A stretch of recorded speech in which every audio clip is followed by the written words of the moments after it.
இன்றைக்கி மதிய உணவுக்கு சாப்பாடு வெண்டைக்காய் பொரியல்,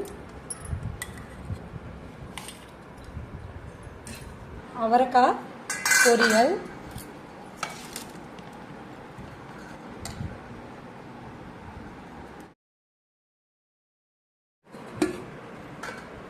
கீரை பருப்பு கடையல்,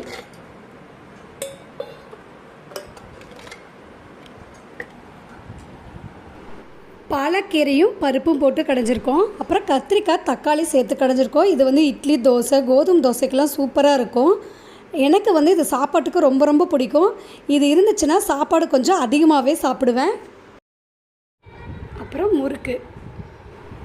இவ்வளோ தாங்க இன்றைக்கி மதியத்துக்கு நாங்கள் செஞ்சுருக்கோம். இன்றைக்கி ரசம் மட்டும் மிஸ் ஆயிடுச்சு. ரசம் வச்சுட்டேன், ஆனால் வீடியோ எடுக்க மறந்துட்டோம்.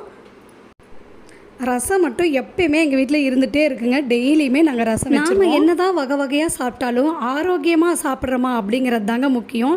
இந்த வீடியோ உங்களுக்கு பிடிச்சதுன்னா உங்கள் ஃப்ரெண்ட்ஸுக்கும் ஷேர் பண்ணுங்கள், லைக் பண்ணுங்கள். என்னோடய வீடியோ பார்த்தவங்க அனைவருக்கும் நன்றி.